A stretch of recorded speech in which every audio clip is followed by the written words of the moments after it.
cerita apa Mas Pur? Waalaikumsalam warahmatullahi wabarakatuh. Buat sedulur semua, salam juga. Kanu sedikit cerita gitu. Dulu itu kisaran tahun 2005-an lah. Ya, perjalanan hidup saya ya si tukang keluyuran lagi. Nah di situ ngobrol sama salah satu bisa dibilang kiai, namanya Haji Madinah, masih ingat saya. Orang Jakarta itu ya. Itu ngobrol, kata dia begini, udahlah Pur, cepat pulang kamu. Orang jati kayu aja dimakan rayap, masa jati diri kamu dimakan rayap. Terima kasih. Jadi terus John pencerahan atau penjelasan tentang jati diri ini. Jati diri. Iya, siap. Saya tak ngopi saya. Ono andan nang ngene soalé. Bismillah. Nggih. Kali mutut iki. Nggih. Kira-kira mutut kira-kira. Mutut kula niki ketinggal ring rumah niki. Niki kula tasih teng kerjaan. Oh iya. Oh nggih. Jadi karyawane Gusti Allah.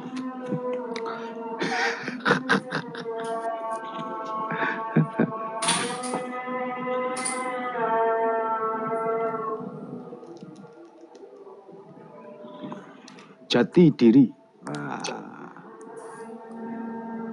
Biasanya jati diri ini dia ngikut juga. Ini kok tumben nggak ngikut dia. Jati diri.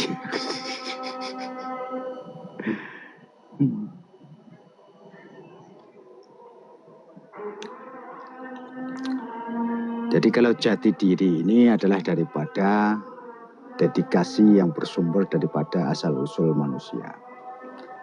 Jati ini adalah dedikasi yang bersumber daripada asal-usul manusia. Yang kedua disebut dengan adanya jejak-jajak. Nah, jejak-jajak ini adalah yang disebut dengan peristiwa, proses adanya kita di alam dunia. Nah, seperti itu. Selanjutnya apa itu jati? Disinilah yang disebut dengan aklamasi atau segala sesuatu bentuk yang ada di dalam diri kita, baik lahir maupun batin. Nah, makanya DJ, DJATI. Nah, huruf T ini apa? Yaitu yang bersumber daripada segala sesuatu bentuk, tatanan dan tuntunan. Sehingga terjadi yang disebut dengan adanya kehidupan. Nah, yang terakhir apa itu I? I ini bersumber kepada iman atau hidup yang ada dalam diri kita. Nah, makanya jati diri ini lari kepada segala sesuatu bentuk hidup yang ada dalam diri kita.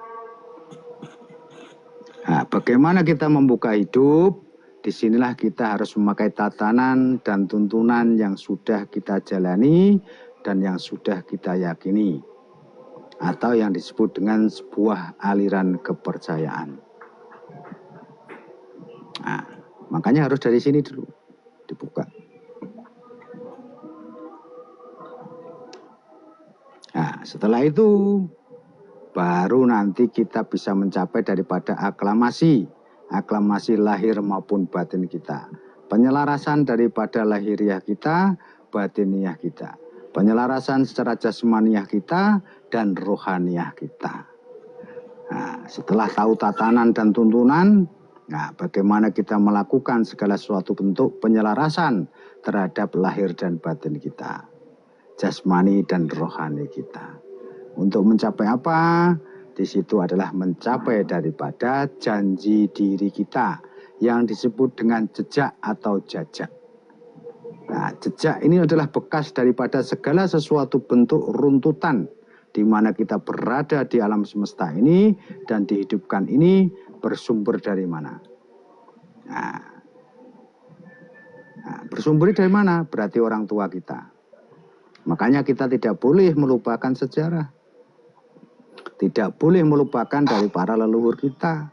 Karena yang membawa jajak dan jejak serta daripada janji diri kita bersumber daripada kedua orang tua kita sampai dengan Nabiullah Adam dan kedua. Nah, seperti itu. Mantul, Mas Pur. Baru nanti bisa mencapai kepada dedikasi diri. Dedikasi diri inilah yaitu yang disebut dengan pengembalian daripada segala suatu bentuk janji diri. Di mana kita bisa menyaksikan lagi, disitulah kita akan diberikan yang disebut dengan kitab diri kita. Kita bisa membuka daripada qadha dan qadar kita. Sehingga kita menjalankan kehidupan di alam dunia, hanya sekedar menjalankan, tidak pernah banyak protes, dan tidak pernah banyak berkeluh kesah. Secara logikanya bagaimana kalau kita belum tahu qadha dan qadar kita? Maka di sini karena Allah tidak berubah nafsu seseorang tatkala orang itu merubahnya sendiri. Nah, qadha ini adalah segala sesuatu ketetapan. Qadar adalah kehendak. Nah, bagaimana untuk membuka qadha? Kita jalankan kehendak, yaitu apa? Apa yang kita hadapi itulah takdir diri kita. Tidak boleh lari dan tidak boleh ditinggalkan. Harus diselesaikan secara selesai. Umpama ada suatu permasalahan, ya kita nggak boleh lari, nggak boleh ditinggalkan. Harus diselesaikan. Nah, itu adalah takdir diri. Maka secara logikanya takdir diri kita, apa yang kita jalani saat ini itulah takdir diri kita. Kemarin adalah daripada sebuah sejarah, yang akan datang itu adalah daripada sebuah rahasia Tuhan. Tetapi berhak untuk bertawakal dan berikhtiar agar menjadikan kehidupan yang kedepannya lebih baik. Nah, simpelnya gitu. Maka jati diri secara kesimpulan adalah daripada apa? Yaitu yang disebut dengan mencapai daripada keabsahan. Kita bisa membuka daripada kitab diri kita. Kitab diri kita isinya apa? 3, yaitu jodoh, rezeki, dan kematian. Nah, itulah jati diri. Beda dengan diri yang sejati. Nah, kalau jati diri ini adalah perjalanan daripada kesucian diri untuk mencapai kepada kesucian daripada yang maha suci. Jati diri ini juga disebut dengan perjalanan jasmani maupun rohani manusia.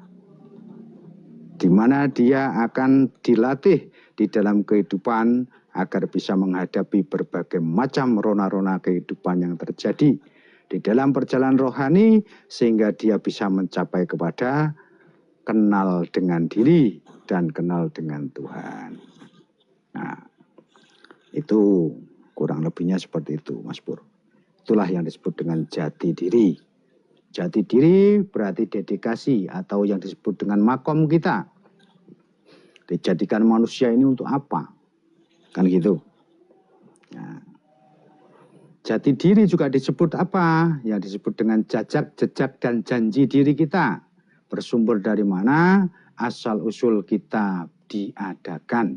Asal-usul kita dilahirkan, asal-usul kita dijadikan manusia. Nah,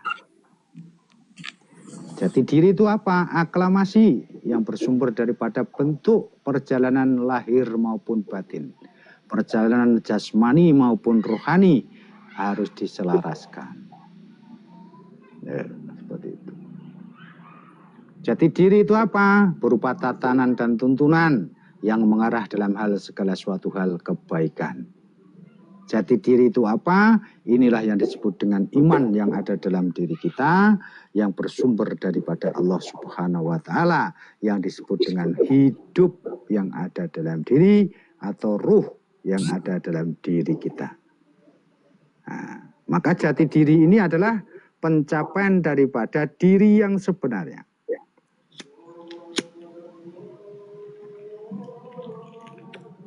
Atau hidup yang sebenarnya. Nah, itulah jati diri. Nah, jati diri ini juga membentuk daripada segala sesuatu bentuk agar manusia itu bisa tahu akan takdir dirinya. Bisa membuka daripada kodok dan kodarnya. Tatkala 40 hari ketiga dituliskan oleh Yang Maha Kuasa di alam Ar-Rahim. Itulah yang disebut dengan jati diri.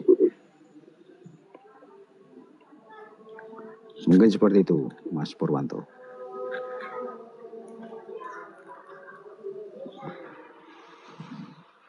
Jadi kalau jati adalah perjalanan daripada segala suatu bentuk lahir maupun batin, kalau diri ini adalah daripada segala suatu bentuk yang lahir juga, yang batin juga.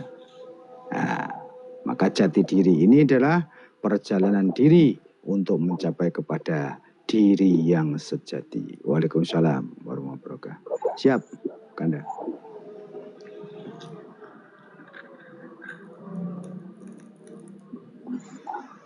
Mungkin seperti itu, Mas Purwanto.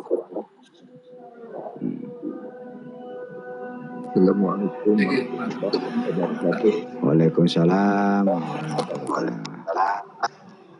Mbah Mustafa. Dimit saya dari Mbah Mustafa. Selatan. Ya. Siap. Gantian ya. Saya mau nanya tentang gantian Mbak Mustafa sebentar. Ini belum selesai yang di atas ya. Di mute dulu. Nanti ada waktu buat Mbak Mustafa. Oke.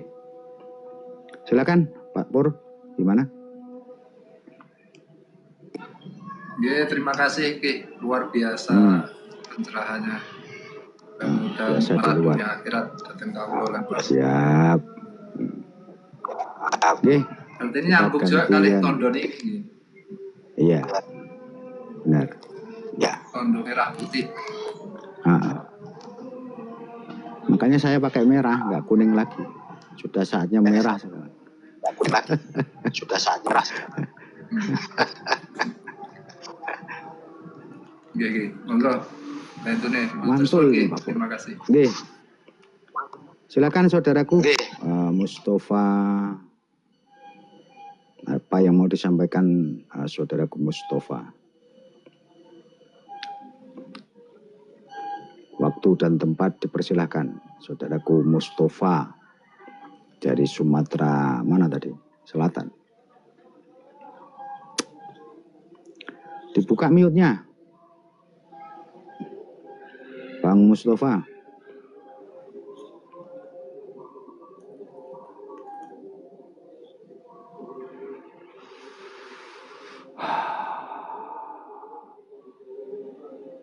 Oh, nggak bisa dia kayaknya. Waalaikumsalam, Jala.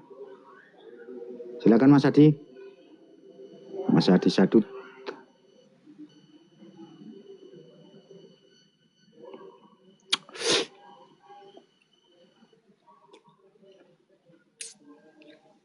Mas Adi Sadut.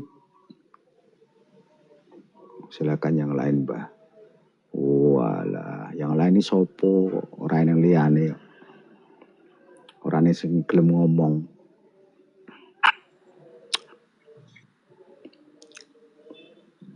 tertutup tadi, mikrofonnya tertutup. Iya, tak suruh buka, nggak dibuka-buka Mbah Mustafa. Silakan Mbah Mustafa. Apa yang mengenai masalah sholat di Al-Quran itu kan tidak ada perintah mengerjakan sholat, tetapi dirikanlah sholat. Nah, gimana cara mendirikan sholat itu? Gitu aja. Mendirikan sholat. Memang siapa? Memang sholat sekarang roboh ya? Kok harus didirikan? Jadi kalau kalimatnya adalah aqimis sholata lidzikri. Nah, tujuan yang utama mendirikan sholat di situ adalah untuk ingat kepada Allah. Ya, seperti itu.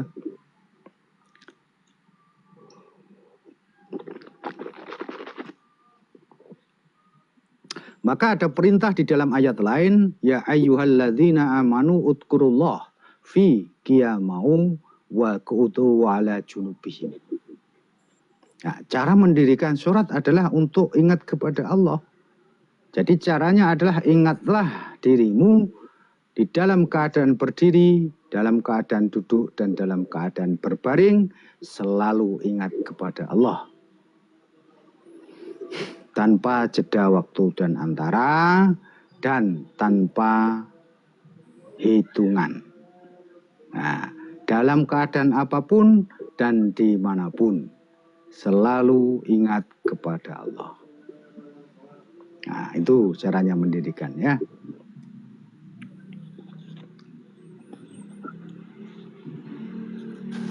Karena sholat ini adalah keterhubungan. Sholat ini adalah doa. Kan gitu. Maka kalau kita mau kupas daripada kalimat akimis, nah, akimis sholata, di sini yang pertama adalah satu, sampean harus bisa hidup yang sebenarnya hidup. Karena manusia ini bisa dikatakan hidup tatkala dia sudah bertemu dengan hidupnya. Maka akimis, huruf alifnya adalah mewakili daripada apa? Mewakili daripada hidup yang ada di dalam diri. Maka bagaimana menegakkan atau mendirikan sholat? Yang pertama adalah satu, yaitu kita tahu akan hidup kita. Kita kenal akan diri kita. Nah, seperti itu yang pertama ya. Yang kedua apa? Yaitu di situ ada huruf qaf. Huruf qaf ini apa? Menyatakan bahwasanya apa yang diciptakan oleh Allah Subhanahu wa taala itu tidak ada yang sia-sia. Makanya kita tidak bisa menjustis, menghina, dan menjelekkan makhluknya Allah yang kita lihat di muka bumi. Nah, itu. Selanjutnya bagaimana? Kita harus mempunyai sifat-sifat yang terpuji. Huruf mim mewakili dari kata Muhammad. Muhammad adalah manusia yang terpuji.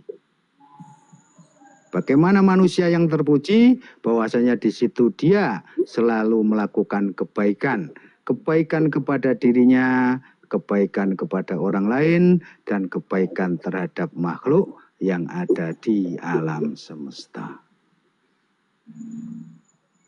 Selanjutnya bagaimana? Dia harus bisa terhubung rohaniahnya dia kepada Yang Maha Kuasa. Tanpa jeda waktu dan antara, mewakili daripada huruf shod. Dia harus mempunyai yang disebut dengan laku lampa suci. Laku lampa suci itu apa? Mengedepankan daripada akhlak budi pekerti yang luhur. Dia tidak bisa membeda-bedakan yang disebut dengan suku, ras, dan agama dalam kehidupannya. Yang terakhir, yang disebut dengan huruf ta, akimis sholata, dia benar-benar taat atas perintah daripada Yang Maha Kuasa di dalam kehidupannya. Apa perintah Yang Maha Kuasa?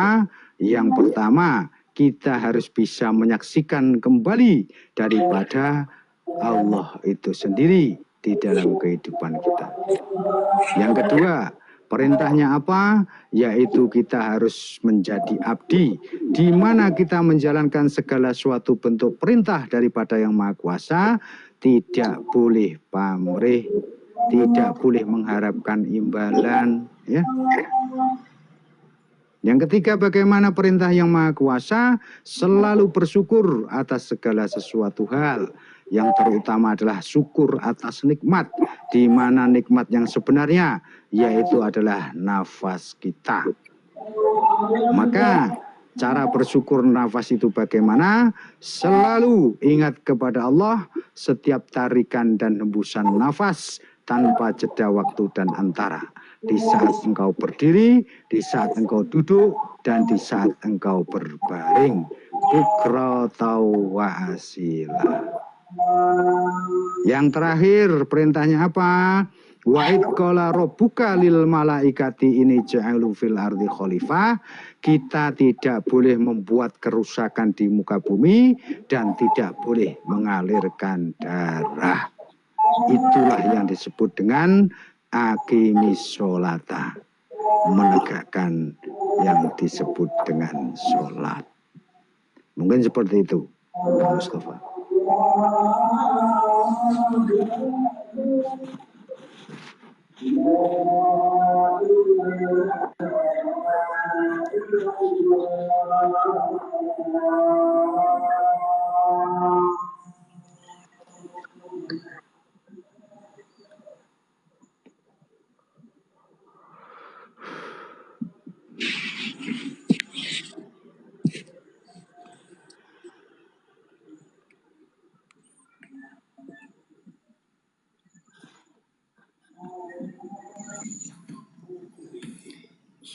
Assalamualaikum warahmatullahi wabarakatuh, saudaraku. Waalaikumsalam warahmatullahi wabarakatuh. Ini yang tadi saya sedikit nyambung pertanyaan tentang mengingat. Ya.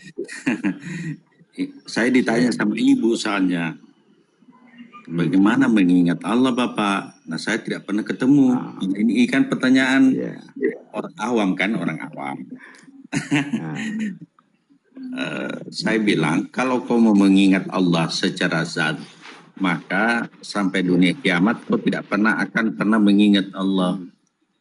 Nah, disinilah perlu bagaimana memberikan pemahaman saudaraku tabi. Mohon sedikit penjelasan supaya kalau makam-makam orang-orang yang sudah belajar, ya dia sudah bisa usul artinya mengingat bukan, bahkan ada kata-kata begini, bukan mengingat, menyaksikan. Nah, ada kata-kata begitu, menyaksikan. Kenapa kita saksikan? Yang ada di sekeliling kita ini kan semua adalah bersumber daripada dia, akan usul ke sana.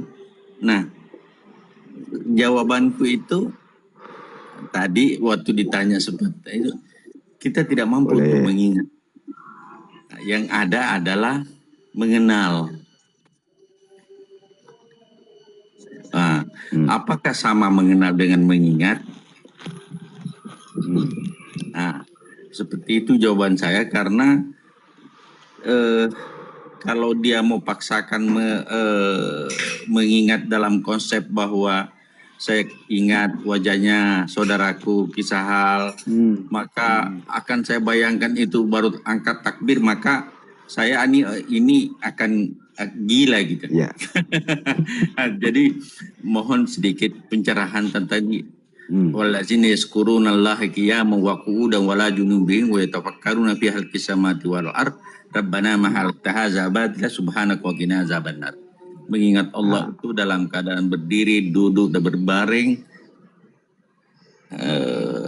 seraya bahwa tidak ada yang Allah ciptakan sia-sia. Nah, seperti itu dalilnya. Nah, makna mengingat ini, saudaraku. Ya. Oke, terima kasih. Jadi ingat, karena yang ditanyakan ingat, maka saya akan menjelaskan tentang ingat. Seperti itu. Ingat yang pertama adalah bersumber daripada huruf I. Huruf I ini mewakili apa? Mewakili daripada iman atau hidup kita. Ya, yang pertama seperti itu.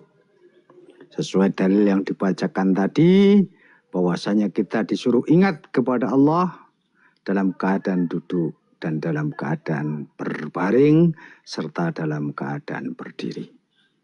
Ingat yang pertama bersumber daripada iman atau hidup kita. Maka manusia dikatakan hidup tatkala dia bernafas. Maka bagaimana caranya ingat? Iringilah setiap tarikan dan hembusan nafasmu sebagai tanda hidup yang ada dalam dirimu. Selalu menyebut nama Tuhanmu dalam keadaan berdiri, dalam keadaan duduk, dan dalam keadaan berbaring. Nah, itu yang pertama. Jadi konsonannya adalah apa? Nah, ingat itu adalah menyebut daripada nama Tuhan yang disebut dengan Allah, selalu diingat di dalam hati, diiringi setiap tarikan dan hembusan nafas kita. Karena yang hidup itulah yang bisa mengingat daripada Allah itu. Karena yang hidup ini tidak terlihat, maka sebagai bentuk daripada rantai atau penghubung apa itu yang hidup dalam diri, maka adanya nafas kita. Manusia dikatakan hidup tatkala dia bernafas. Maka ingat yang pertama bersumber daripada iman atau hidup kita. Bagaimana caranya mengingat kepada Allah? Iringi setiap tarikan dan hembusan nafas kita, selalu mengingat atau menyebut nama Allah setiap tarikan dan hembusan nafas. Dalam keadaan berdiri, dalam keadaan duduk, dan dalam keadaan berbaring. Nah itu. Seperti itu yang pertama ya.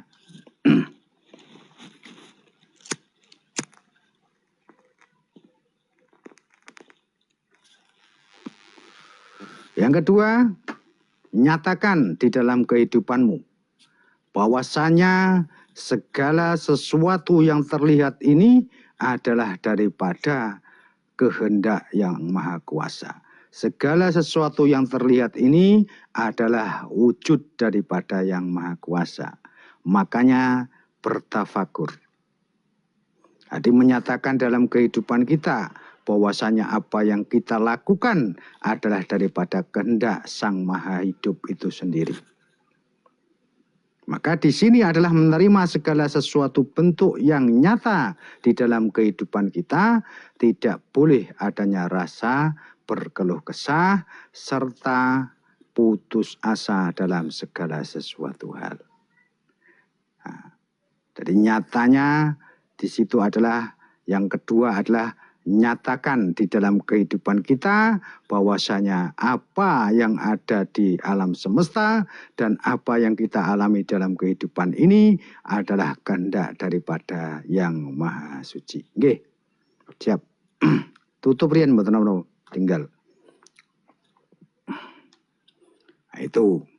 Jadi kalau dinyatakan berarti masuk kepada apa? Kepada yakin yang ada dalam diri kita. Kita yakini bahwasanya adanya dunia ini bukti adanya Tuhan.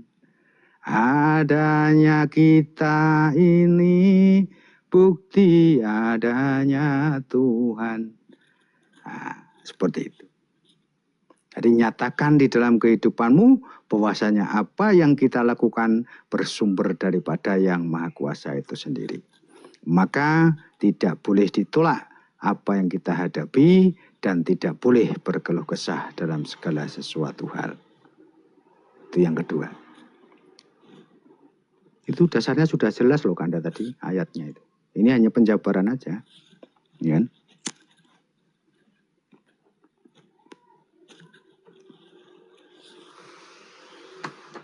Yang ketiga bagaimana? Yaitu percaya adanya gaib yang ada di muka bumi. Nah, percaya adanya gaib yang ada di sekeliling kita. Nah, karena tanda-tanda orang beriman adalah percaya adanya gaib. Alladzina yu'minuna bil ghaibi. Nah, itu caranya ingat. Jadi menyatakan puasanya selain daripada jasmani ada rohani, ini harus kita yakini. Harus kita percayai. Karena Allah itu juga gaib. Maka iman kepada Allah salah satu bentuk iman kepada hal-hal yang gaib. Iman kepada malaikat berarti salah satu bentuk iman dan percaya adanya hal-hal yang gaib. Nah, seperti itu. Nah, itu cara ingat. Itu yang ketiga. Jadi harus diyakinkan di dalam kehidupan, di dalam diri kita, percaya adanya gaib. Nah, karena kita hidup berdampingan dengan gaib. Tanpa disadari nafas kita juga gaib. Ucapan ini juga gaib karena tidak diperwujud. Nah, INGA.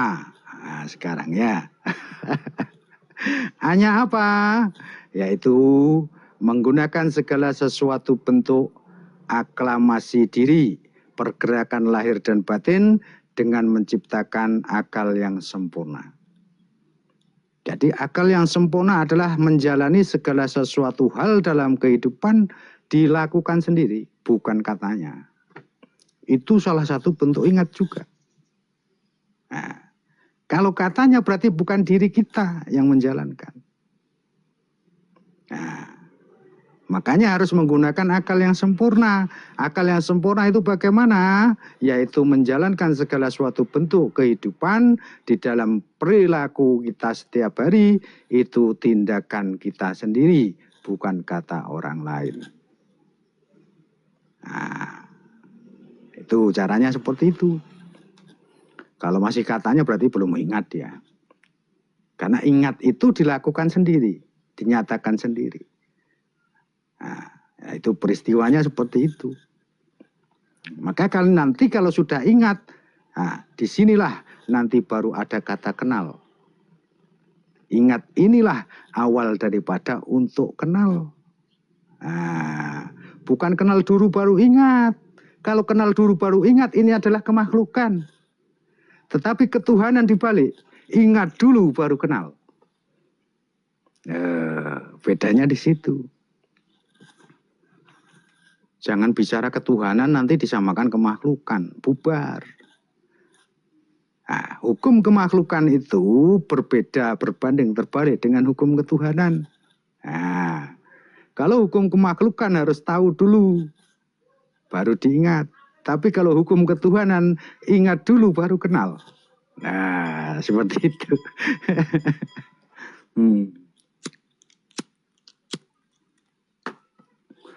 Yang terakhir apa itu huruf T-nya? Di sini berusaha menjalankan daripada taat atau menjalankan daripada tatanan dan tuntunan, yaitu yang disebut dengan perintah dan larangan. Tatkala kita menjalankan perintah dan larangan, inilah salah satu bentuk ingat secara jasmaniah maupun rohaniah kita. Tanpa adanya itu, maka tidak dikatakan orang itu ingat kepada Allah. Maka awalnya bagaimana? Menjalankan daripada tatanan dan tuntunan, di mana menjalankan perintah dan menjauhi larangan. Yang kedua adalah menggunakan daripada akal yang sempurna di dalam kehidupan kita. Yang ketiga adalah bagaimana kita percaya adanya goib dan gaib. Nah, yang keempat, harus adanya yang disebut dengan segala sesuatu, menyatakan bahwasanya apa yang kita jalani adalah kehendak daripada yang maha kuasa itu sendiri. Jadi qanaah, menerima apa adanya dalam kehidupan kita. Baru nanti diiringi dengan setiap tarikan dan hembusan nafas, selalu ingat kepada Allah. Ini nanti membuka disebut dengan awaluddin ma'rifatullah. Maka awal inilah yang disebut dengan ingat. Dan inilah yang disebut dengan segala suatu bentuk proses. Karena din ini adalah hidayah atau petunjuk. Maka tidak bisa langsung diantum awaluddin ma'rifatullah. Dasar agama pertama kali harus kenal dengan Allah. Bukan seperti itu. Tetapi ini harus proses dulu. Awalnya bagaimana agar bisa mencapai kepada ma'rifatullah. Maka disebut dengan awal. Awal inilah yang disebut dengan proses. Prosesnya bagaimana? Harus ingat. Yang pertama. Ya. Tanpa adanya ingat, tidak akan bisa mencapai kepada din. Nah, Nah, din inilah proses daripada kita ingat kepada Allah. Setiap tarikan dan hembusan nafas di sini akan diberikannya disebut dengan petunjuk jalan kebenaran. Itulah yang disebut dengan din atau agama. Maka agama ini adalah keyakinan diri yang bersumber daripada perjalanan diri seseorang. Nah, sehingga dinyatakan dalam kehidupan menjadilah sebuah kepercayaan. Nah, itu nanti. Baru nanti menuju kepada ma'rifatullah. Kenal kepada Allah. Nah, kalau kita nggak paham awaluddin ma'rifatullah, harus ma'rifatullah dulu, hancur nanti. Kenal, langsung kenal. Gimana kenalnya? Wong ingat aja belum kok kenal. Kenapa harus ingat dulu? Karena tatkala alastu birabbikum ini tadi, kita ditutup dengan segala suatu bentuk aliyah manusiawi dan duniawi, adanya darah dan daging, sehingga ingatan ini tertutup. Lah bagaimana untuk kenal kembali? Harus diulangi yang disebut dengan mengingatkan ulang atau baiat. Nah, baiat inilah mengingatkan kembali daripada janji diri kita. Kan gitu. Nah, seperti itu. Diingatkan kembali. Ah, gitu. Nggak gampang kita bicara. Awaluddin ma'rifatullah kalau nggak paham. Ya. Silakan Kanda. Subhanallah. Nah, iya. Jadi sejak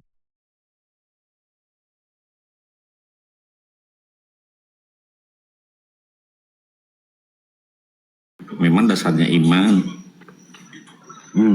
dasarnya kepada hidup, dasarnya kepada akal, dasarnya kepada kenyataan yang ada. Semua ini kan menjadi ingat nanti akan kenal. Inilah yang terjadi karena mau diranahkan ranah Tuhan dengan ranah makhluk yang saudaraku tadi sampaikan. Maka kaburlah semuanya, hancur semuanya. Hancur semua. Hancur semuanya. Ranah makhluk mengenal dulu baru ingat. Nah, iya. Ranahnya ketuhanan ingat dulu baru mengenal. Nah, di situ kuncinya. Di situ kuncinya, saudaraku. Sehingga kapan mau memasukkan ke ranah makhluk maka gila. Dia akan gila. Dia akan gila. Bagaimana mau mengingat sesuatu yang tidak dikenal? Misalnya kalau ranahnya makhluk. Tetapi karena ini ranahnya ketuhanan, maka ingat dulu baru mengenal. Subhanallah wa bihamdik. Maha suci Allah. Terima kasih saudaraku.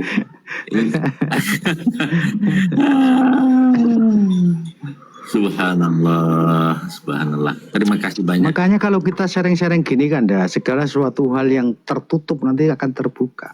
Segala suatu hal yang tidak dipahami akan menjadi paham. Kan gitu. Iya. Karena kalam ini di saatnya belum keluar, dia nggak mau keluar. Makanya harus disentuh dulu. Nah, siap. Nah itu take and give-nya harus ada. Siap. Makanya semakin kita bertanya, bukan berarti kita yang bodoh, tapi semakin cerdas. Gitu loh. Benar, seperti itu. Karena Allah juga yang mengizinkan saya untuk bertanya. Nah, itu. Maka jangan malu bertanya. Fas'alu ala dzikri. Bertanyalah engkau kepada orang ahli dzikir. Perintahnya sudah jelas. Loh kok malu bertanya? Gitu. Malu bertanya sesat di jalan.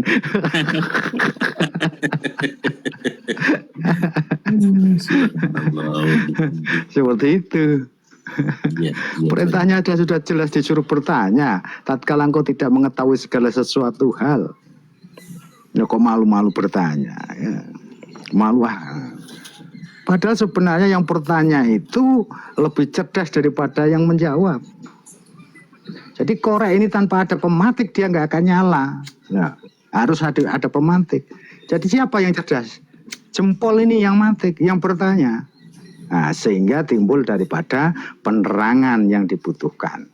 Nah, ini untuk diriku dan untuk yang bertanya. Ya gitu loh sebenarnya.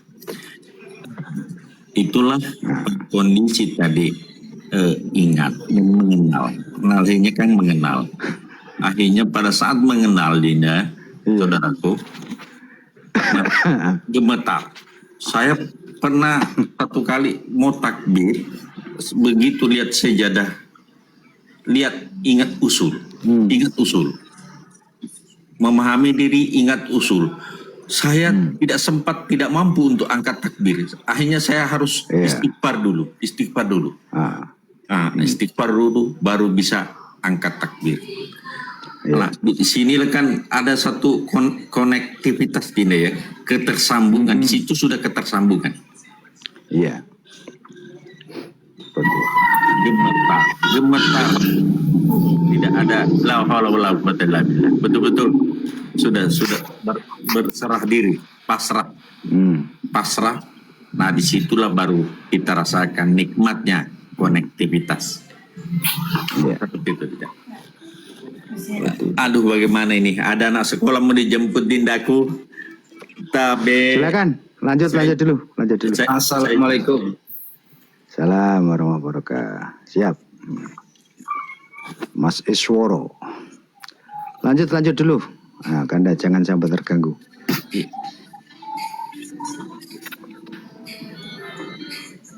Nanti naik lagi. Apa mau di parkun dulu nggak apa-apa? Biar nggak naik turun. Monggo Mas Isworo saking pundi? Kula saking